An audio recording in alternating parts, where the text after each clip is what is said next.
Bonjour, voici la troisième partie de la troisième vidéo du cycle de présentation de mon livre La Grèce, berceau de l'humanité, que vous avez été très nombreux à commander, ce dont je vous remercie chaleureusement. Donc, les deux premières parties de cette troisième vidéo concernaient la notion d'anthropos,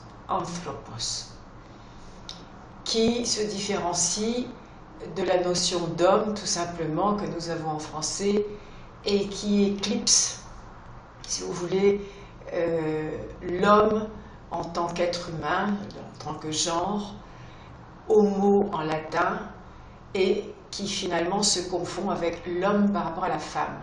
D'où tous les problèmes que connaît actuellement l'humanité et son développement, ou plutôt sa continuation. Alors, je voulais tout simplement faire un parallèle entre quelque chose que j'ai vu récemment dans des émissions sur Internet concernant les enfants abandonnés, l'adoption d'enfants nés sous X, etc. Une jeune femme qui s'exprimait parfaitement a donné son témoignage et je voulais commencer par vous en donner un extrait. Être né du néant et le manque de mes origines ont failli me coûter la vie. C'est cette quête identitaire qui m'a permis de survivre et d'enfin parvenir à savoir qui je suis. Il est injuste de transmettre à nos enfants un X en héritage. Il est important qu'ils sachent comment leurs parents sont arrivés sur Terre et à qui ils ressemblent. J'ai une petite fille qui me ressemble, mais comme moi, je ne ressemble à personne, elle non plus. Et ça continuera ainsi indéfiniment, car je lui ai transmis le néant. En faisant des recherches, j'ai découvert que je ne suis pas née sous X, mais que ma mère m'avait laissé une lettre que je devais avoir à ma majorité. On ne me l'a pas donnée. On m'a raconté un tissu de mensonges et c'est un détective privé qui a tout retrouvé. Donc,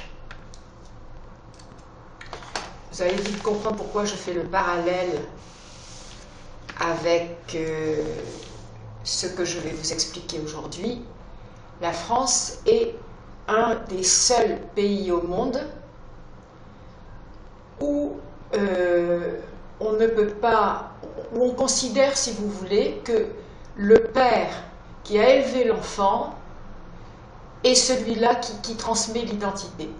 On ne peut pas faire de recherche par ADN. L'ADN, ça ne compte pas. Donc, moi, je me suis en quelque sorte transformée en détective, comme ce détective qui a retrouvé les origines de cette jeune femme. Jusqu'à présent, nous qui vivons actuellement au XXIe siècle et sommes nés pour la plupart, évidemment, au XXe siècle, nous croyons ce que nous racontent les livres, ou les pseudo-scientifiques. Alors on nous a dit que nous étions, notre genre était l'Homo sapiens. Parfait. D'accord. Il se trouve que cette définition a été trouvée par Carl von Linné, qui vivait au XVIIIe siècle.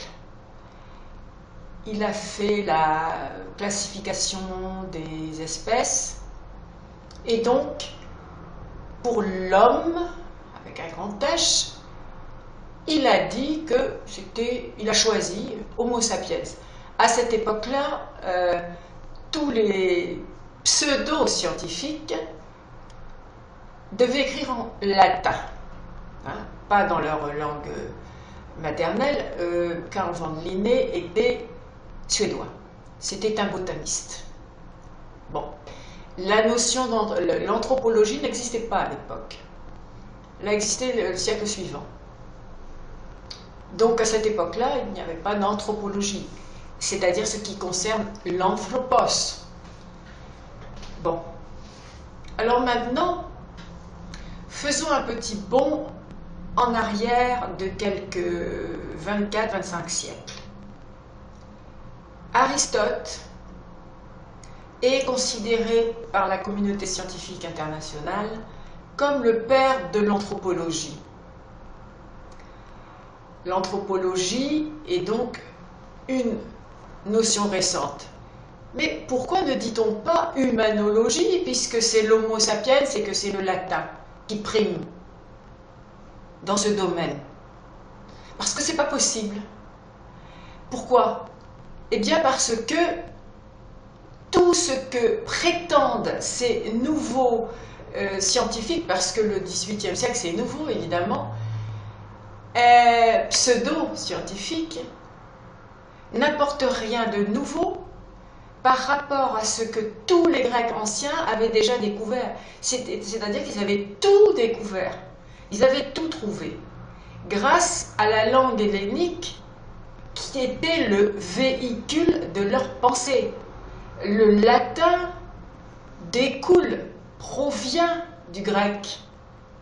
Mais à l'époque, on ne traduisait pas dans une autre langue, il n'y avait pas d'autre langue, il y avait le grec, l'hellénique. Très ancienne langue, très ancienne. Bien avant ce qu'on nous dit, grec ancien, même bien avant l'époque d'Aristote, bien sûr. Et le mot d'anthropos existait depuis longtemps. Donc, tout ce qui concernait les hommes, c'était ce qui concernait l'anthropos. Tous anthropos, hein, en grec moderne, hein, bien sûr, puisque c'est une notion qui existe depuis des milliers d'années. Alors, qu'est-ce qu'il avait fait Aristote? Il avait écrit l'histoire des animaux. C'est-à-dire que l'animal anthropos était l'être humain, si vous voulez. Puis il y avait les autres animaux, mais lui n'avait pas fait de classification, car il considérait qu'on ne pouvait pas classer, que tout était un tout, hein, et qu'il y avait une continuité, déjà très développée. Hein. Par la suite, il y a eu l'obscurantisme, pendant des siècles, qui a introduit le christianisme. Alors, qu'est-ce qu'il nous dit, le christianisme? Que c'est un Dieu hypothétique, une entité invisible qui a créé l'homme. Ça a créé. À partir d'une femme vierge, pourtant mariée, qui a donné un fils, qui est mort, qui est ressuscité, des histoires épouvantables.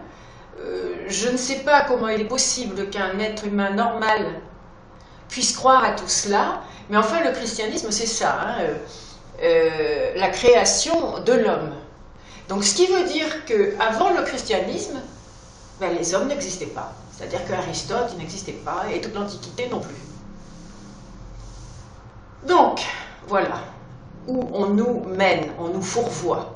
Ensuite, après Carl von Linné et son Homo sapiens, c'est la mode de nous dire, un linguiste allemand au 18-19e siècle, il dit soudain, ah ben non, ben vous savez quoi, nous sommes des Indo-Européens, c'est-à-dire qu'ils croient toujours, ils sont toujours chrétiens, ils croient toujours que c'est ce Dieu qui a créé l'être humain, donc les êtres humains européens également, bien sûr, tout le monde. Ils savent tous que l'Antiquité a existé ici, bien sûr. Ils ont même donné le mot d'anthropologie à la science des hommes, c'est-à-dire physiquement, avec les os, les restes, les fossiles, etc. Et puis, on nous dit, ben voilà, indo-européen, c'est-à-dire que on serait venu des Indes, alors des gens seraient venus des Indes, ils se seraient installés ici, excusez-moi, ici avec les allergies qu'il y a, je fais une aparté, les allergies, les amandiers qui poussent, nous sommes tous allergiques. Bon, excusez-moi si peut-être que je vais éternuer, ça ne fait rien, c'est humain. Donc, on nous dit, oui, vous savez quoi, voilà, nous sommes venus des Indes, ils se sont installés ici, et puis nous sommes ensuite devenus européens, etc.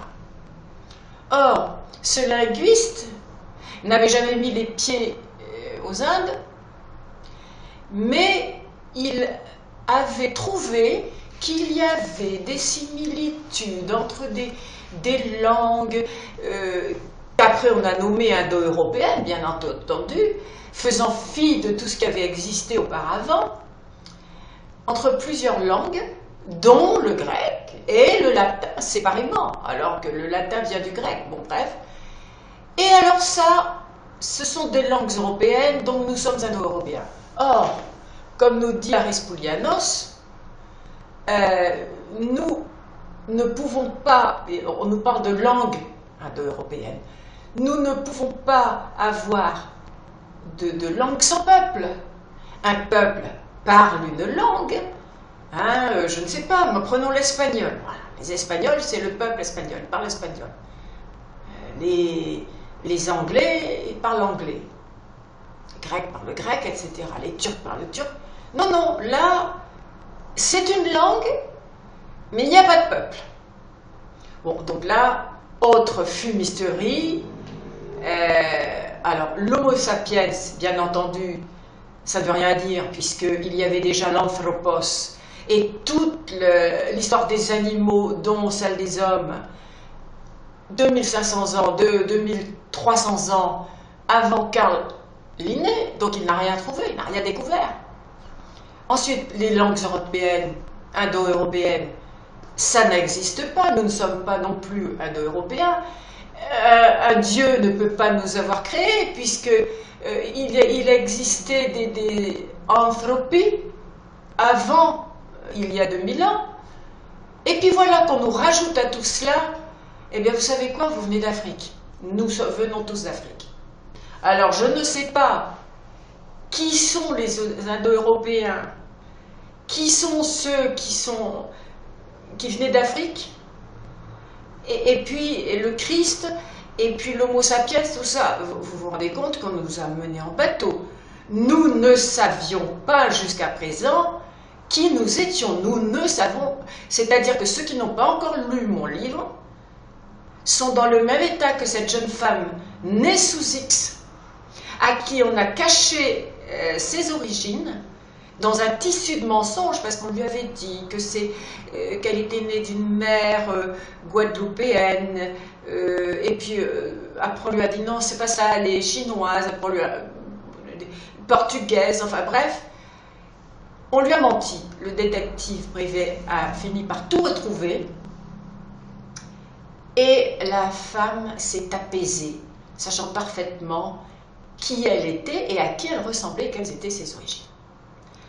Alors voilà ce que moi, je vous propose dans ce livre, c'est-à-dire que vous allez découvrir que nous sommes, alors on oublie homines sapientes, hein, je vous ai expliqué qu'on ne peut pas dire des homo sapiens, c'est une erreur, puisque en latin il y a des déclinaisons, homines sapientes c'est au pluriel, complément d'objet, c'est-à-dire accusatif, ou nominatif sujet. Non, nous ne sommes pas des homines sapientes. Ça vient comme un cheveu sur la soupe, puisque tout existait avant.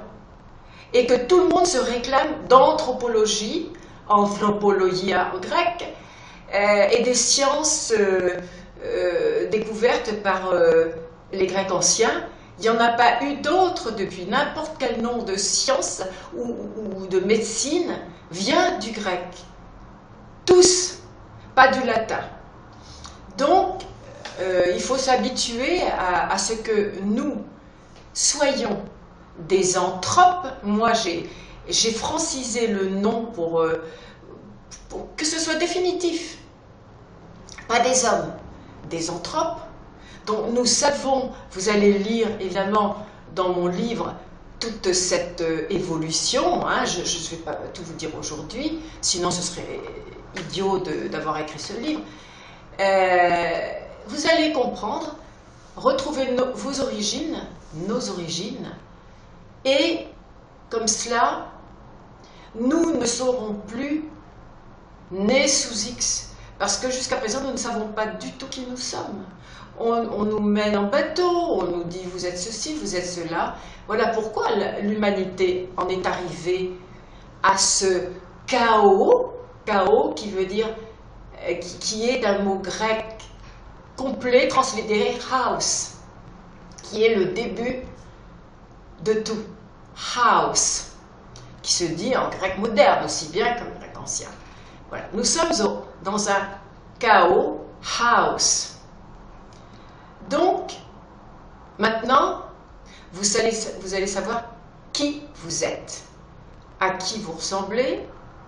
Chaque ethnie, bien entendu, hein, saura d'où elle vient, parce qu'il y a les archanthropes aussi bien africains, asiatiques, il y a l'archanthrope de Pékin aussi, hein, mais nous savons la première origine primordiale, l'évolution par la suite. Alors voilà, c'est ce que je me propose de faire, simplement pour que nous nous apaisions, tous les uns comme les autres. Et pourquoi est-il important de prendre ce livre? Moi, je suis bien évidemment opposée à cette prolifération de torchons, de galimatias de par le monde, pour le simple profit des lobbies qui possèdent l'édition. Prenons l'exemple en France, Lagardère et compagnie.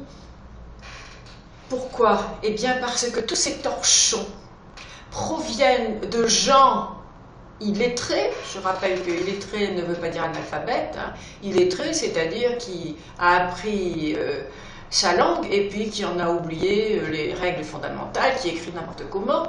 C'est pris en main. Alors ça va être une prostituée repentie, ça va être un sportif reconverti, ça va être n'importe quoi.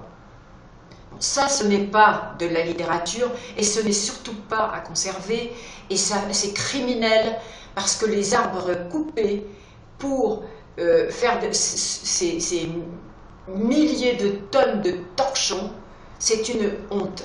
Par contre, des livres primordiaux comme le mien et ceux que je vous indique à la fin du livre, comme le livre de Piero San Giorgio, Survivre, comment survivre, le survivalisme à l'effondrement économique. Et il y en aura un nouveau bientôt que je vais vous présenter de mon cher ami Oleg, La vérité sur l'Atlantisme, sur l'Atlantide. Ça aussi, c'est un livre primordial. Voilà des livres que vous devez avoir chez vous. Pourquoi? Parce que toutes mes vidéos, et nos vidéos en général intéressantes, imaginez que nous arrivions à ce que prévoit Piero San Giorgio, à l'effondrement économique. Je suppose qu'il y aura un effondrement un peu de tout. Je ne sais pas si ce sera définitif ou temporaire. Bref, tout ce qui est vidéo, électronique, électricité, etc., il se peut vraiment que ça ne marche plus, ou pendant un laps de temps, ou je ne sais pas. Je ne suis pas devin, je ne suis pas la Pythie, je ne suis pas une prophétesse. Par contre, tant que ça marche, et que ce n'est pas pour tout de suite, profitons-en, prenez le livre, suivez-le bien à la lettre, et apaisez-vous. Vous saurez enfin qui vous êtes. Je vous dis à la prochaine fois pour la suite des aventures de l'Anthropos. À bientôt.